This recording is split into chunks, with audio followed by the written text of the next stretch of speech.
Hi, how it's going? I'm LEAH DUHAYLUNGSOD. Nice to meet you. In this series, we're going to learn and discuss the principles of listening and reading that we as a group had identified during our first, second. In this lesson, you're going to learn an interactive principle connected with bottom-up and top-down approach, as well as the integrated principle with the learner-centeredness of bottom-up and top-down approach. We will discuss its definition, importance of the three principles, role of the students, role of the teachers in teaching, listening, and reading. First, exam principle. Power to change the world, it takes only an ear to listen. We are now living in the age of communication. Every day in our lives, we cannot even count how much talking we have done. But the question is, for all the countless talking we made, have we ever asked ourselves how much we listened? And when was the last time we had listened to the words behind words? Consequently, there may be times we heard something. Hence, we heard it, but we failed to listen to it. Listening has always been given a little importance, even up to those days. People tend to forget the truth and essence of listening because it only takes a genuine heart that is capable of listening. However, listening is the most crucial and critical aspect in language teaching, especially when you are dealing with the learners that have a multiple dialects, way of speaking, habit in speech, and language. This is now the challenge among all the teachers of how the students gain understanding on what they listen. There are various techniques, methods, strategies being developed. An address to the teacher needs, it is anchored to the principles is how this method can give light to the teacher's crucial rule. Moreover, the integrated principle with the learner-centeredness of bottom-up and top-down approach that has been applied in teaching listening to give high focus on what the learner should know in a given curriculum, regardless of what the fact that aims at targeting the four micro skills of the student. It is really fine that the students delayed the writing and speaking skills because they are still in the process of mastering the most important skill. Teachers tend to do things gradually, but sometimes things do not go the way we think it should. Students should not just be given a chance to learn by observing. Instead, they should experience how these things work so that they can have a meaningful learning. They should also be anchored with a support curriculum so that the learning will become a real-world experience. That is why it is very important to understand why they respond in such way because it is how we can evaluate how much they comprehend of what they listened. These students have their own goal in listening, and that goal should be used by the teacher in motivating them in intensifying their interest in improving listening skill. Furthermore, as a teacher, it is also important to consider techniques that the students can apply in their own listening activity. For instance, teaching them the proper way of note-taking and picking up only an important information will significantly help them understand more and see the essence of what they are doing. Additionally, learner-centeredness has been proven to be a very effective when it comes to knowledge delivery. This principle should be imposed to classroom setting because new generation learners are types of learners who would love to experience things. Being a observer and a passing participant in the learning process, they would likely to acquire shallow learning. Teaching reading comprehension. Reading is an old knowing, a process of acquiring various knowledge and ideas that is being expressed through symbols.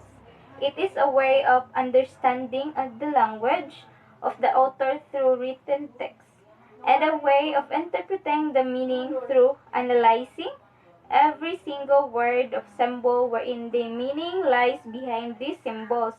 On the other hand, reading plays a significant role in enhancing one's intelligence and expanding their horizon of understanding the words. The interactive principle connected with the bottom-up and top-down approach states that the written text represents a language thoughts of the author. In postulates, reading combines two types of process: the top-down or reader-based approach and the bottom-up or text-based approach. Reader use his knowledge of the language, its underlying concept of reading that they can they can process because of the concept interactive theory, which is bi-directional. Meaning, written text represent the author's ideas and readers use his knowledge of the language concept in order to understand what the author say. This is where the interaction between the author to readers and the readers to authors happened. The principle emphasizes more on the aim of understanding, which is seen as a process rather than a product. However, some adults are accustomed to their kind of reading process and knew what information to get as they read. For children, this transaction is nebulous. Novice reader read guidance to learn what the author is trying to give them and what they should get. Teaching is a process consists of these steps: free reading activities, during reading activities, and after reading activities. Free reading activities a week before going on a field trip to the zoo.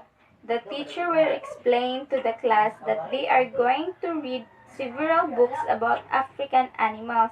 Before reading, the teacher should introduce the new vocabulary words. The teacher should paint out new words while showing pictures of the animals.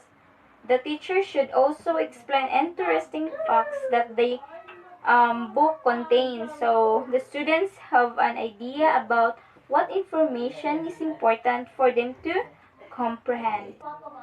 After reading the activities, once the students have read, the teacher can assess their understanding of material. So the teacher can also help the students compare or contrast the information from the different books they were read.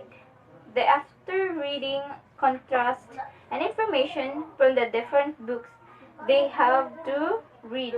So after the reading activity should the climax with the field trip to the zoo. Teacher plays a significant role in teaching comprehension. There has to be a continuous learning scaffolding, and the teacher should have a knowledge about the qualities of the good and how he or she adapt a strategy that fits to his or her style of learning and purpose. Additionally, it is very important for the teacher to recognize is crucial to assist. A teacher should evaluate reading text objectively, critically. A teacher should be creative enough to make a self-made assessment task, which helps students cope with or what is required from her. Thus, Gibson's 1969 theory of perception suggests how information may be picked up from the print. Reading skills and text properties are among the most central variable in reaching acquisition. teacher's role in implementing strategies and the materials to be used are essential in order for the students to build up their interest to read more and understand what they read. Hi, how's it going? I'm Teacher Jim. Nice to meet you. In this series, I will demonstrate to you our lesson plan on reading that we have done on the third examination. In this lesson, I am going to share with you how reading is taught, following the lesson plan, and explaining the what's, why, and how should be executed properly. Are you ready for this one? Let's start. Our learning plan is for the grade 11 and focuses on reading as a way of thinking with the topic explicit and implicit claims in a text, which aims to understand the relationship of a written text and a context, and values the importance of different ways for better comprehension in going through a text. One of the key principles in this lesson that we apply is exploiting readers' background knowledge, which influence the reading comprehension of the students. It can or it will be observed in the activities and oral recitation part provided, where the teacher will check the background knowledge of the students to the lesson. Next is Teach for Comprehension, which teaching the students technique for meaningful cognitive interaction and the process of constructing meaning of the text. The objective of this learning plan in 60-minute period class session is for the student to be able to first, explain the difference between figurative language and literal language through oral recitation. Second, identify the figurative language used in a poetry or prose by listing down them on a piece of paper. And third, create a 5-stanza poem using metaphors and similes. The first objective in explaining the difference between the figurative language and the literal language is implemented through oral recitation. How? If I will be the teacher, I will call one person on my students and try to ask different questions regarding the topics. For example, I will question him what is the difference between metaphor and simile, or what is the difference between connotation and denotation, or try to get before introducing the lesson to the class. In order to check the background knowledge of the student to the specific topic, the teacher must apply an activity. The activity called is the Match Me Now, where she posts some pictures and let the learner explain the literal and figurative meaning of those images posted. She will assess their understanding by calling random students and asking questions connected to the topic. For example, if I will be the teacher, I will call one of my students to ask any idea about the picture posted, what she can say, and what is the meaning behind that picture. And I will try to validate that idea of him and try to connect it to the activity given. I hope that you will learn a lot in our discussion. Don't forget to share your thoughts, comments, and suggestions in the comment section below. See you in our next discussion. Goodbye, everyone. In discussing the lesson, we use inductive approach by posting paragraph and let the student read and observe it. The teacher let them read in a given duration of time, and after reading, we will use the deductive approach by discussing the figure of speech and literal language, its definition, types, and examples. The class discussion was also interactive since the teacher assures the participation of the class. For example, if I will be the teacher, if I will be using inductive approach, I will use a paragraph as an example or the picture posted on the blackboard and an example to figure out what is the lesson is all about. After which, I will use a deductive approach to validate the examples or the information or the background knowledge that the student have, and then try to discuss the figure of speech and literal meanings, its definition, types, and example. To meet the second objective, where the student will identify the figurative language, is in the application part, where the teacher grouped the class into 5 and posed a poem for the learners to read and analyze. The group will collaboratively identify the figurative language used in a poem or prose and to assess their output understanding. The teacher will randomly call one member of each group to share their output. In the final assessment, the teacher let the students figure the technique being used. For example, whether it's simile, metaphor, hyperbole, or personification in a given lines of a poetry provided, and let them explain how they figure it out. For example, there is a direction that goes like this. Read the lines of a poetry, figure out which technique is being used. It's either simile, metaphor, hyperbole, or personification. In the box provided, explain how you figure out your answer. It is possible that one or more techniques being used in a sentence.